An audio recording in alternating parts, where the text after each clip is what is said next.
Never, never, never.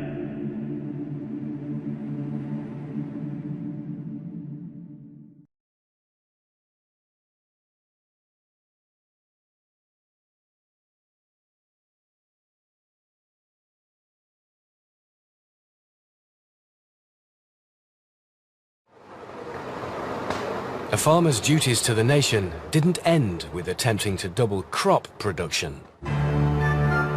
Their knowledge of the landscape made them invaluable recruits to one of the war's most secret organizations, the auxiliary units. Your names have been put forward as men who would like to do something more for the war effort. Is this something? Absolutely, absolutely. I mean, everything we can. The auxiliary unit was a resistance force in waiting, a last line of defense against Nazi invasion.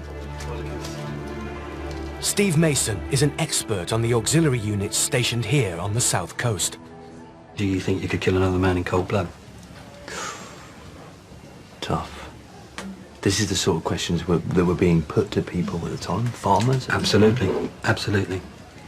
But it really comes down to your personal mettle. So this is something beyond the Home Guard. This is actually a sort of secret service, isn't it? Absolutely. Just like the cells are setting up in Europe at the same time, a resistance movement. Obviously we've heard of the Home Guard, but why don't we hear of these guys? Because the people who joined this particular resistance movement had to sign the Official Secrets Act. So I suppose if, during the war, if we were held back in a reserved occupation and we were of a certain age, then we'd be seen as kind of Absolutely. people who both knew the land, Totally. being farmers, and also quite able-bodied. Absolutely. So these are photographs of the men who actually were the auxiliaries for this locality. Yep. You were never to discuss this thing, ever. I've spoken to one surviving auxiliary who was 18 at the time. Right. So he's young enough still now to talk about it. He only wants to discuss the people in that photograph who are dead. With the Nazis poised to invade, the auxiliary unit were ready to go to ground and form a guerrilla network to destroy the enemy's infrastructure. Their instruction manuals were cunningly disguised. It's got a cover, so if a German invading just picked it up, they would hopefully think that it was an out-of-date calendar and not look inside. And this tells you how to handle explosives. And again, more tricks of the trade, how to blow up a petrol tank, how to blow up railway lines. Oh. Do you think, putting yourselves back there, would you really actually have signed up for this? What do you think? I think so. If you're a reserved occupation, like a farmer, for example, is there going to be a sense that you want to be out there on the front line? Although you're farming, there's a sense that you're going to want a bit of action. So itching to get involved? Yeah, and I wonder whether that might have played a part in some people signing up. A number of them do say that. They actually just wanted to get their hands on some action, as corny as it sounds.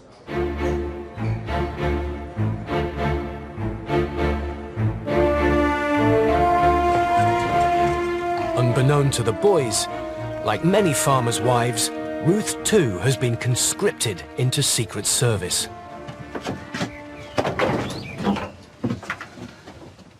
Gardening has taken on a whole new significance for me, particularly this potting shed, because whilst the boys think I'm working in the garden and they're well out of the way in the fields, what I'm really doing in here is this. Ruth's been recruited into the Special Duties section. Their mission, to handle communications between the auxiliary units in the field and HQ.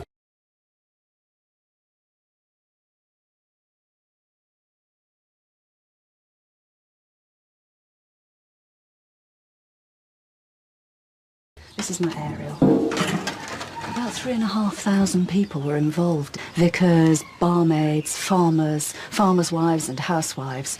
And yet, almost nobody knows about it. They really just kept that quiet. There are instances in which a wife was doing this with the radio whilst the husband was out doing other auxiliary work, and neither of them told each other until they were in their 80s or 90s, years and years and years later.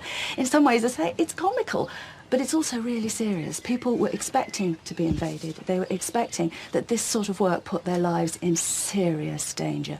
If you'd been caught with a radio when the Germans came, you were looking not just at execution, but probably at torture too.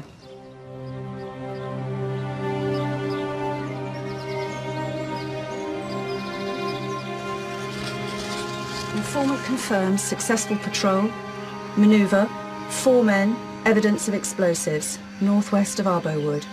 Approximate time 00:15. Location Hamble, G. Despite their important top-secret military duties, the priority for farmers was doubling crop production to feed the nation.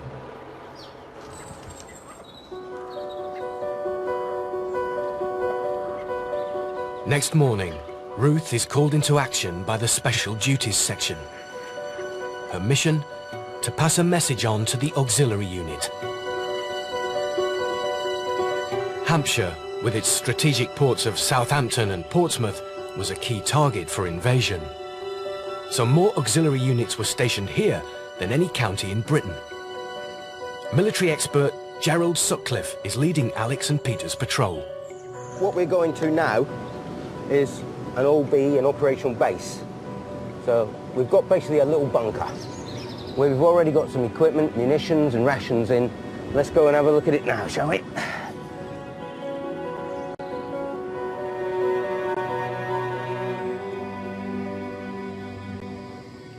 It's all over the country, around the coast in particular, groups like us. We're going to be providing a nasty surprise to Herr Hitler. Unlike the other countries which have had the unfortunate experience of his jackboots going over them, we are ready. We're going to come up behind him and going to blow up his petrol dumps. We're going to blow up his ammunition dumps. We're going to sabotage his tanks. We're going to shoot his officers, anybody that helps him. The aim was to transform ordinary farmers with no military experience into guerrilla saboteurs. Alex has picked up the message dropped by the Special Duties Section with details of a training exercise. We've been left a note advising us that a German patrol, 10 men, is expected. At the moment, my thoughts are, we'll ambush their patrol. We've got another... This is a typical exercise passed on by the mysterious Agent R. Agent R, I wonder who that could be. That's the point. You will never know, and neither will I. You'll never know the members of the intelligence section. They don't know you. They just leave little messages for us, and we pick them up and we never see them, or they us. Training by night, then working in the field by day, meant a wartime farmer could find himself working 17-hour days. 2 members of the team to go up on the ridge line while I go down and I'll rig a couple of surprises. Yeah. Right, and one of you can cover me while that's going on. Why do I have to go in front all the time, Peter? Alex and Peter keep watch from the ridgeline. Following instructions set out in the auxiliary unit manual, Gerald sets a booby trap. What I'm going to rig up is a grenade with a pin removed but sufficient pressure on top of it so that when somebody kicks it, it's going to release the lever and go bang. Okay. And rejoin the others. This being an exercise, there are no Germans, and Jerry's grenade is simply a thunder flash.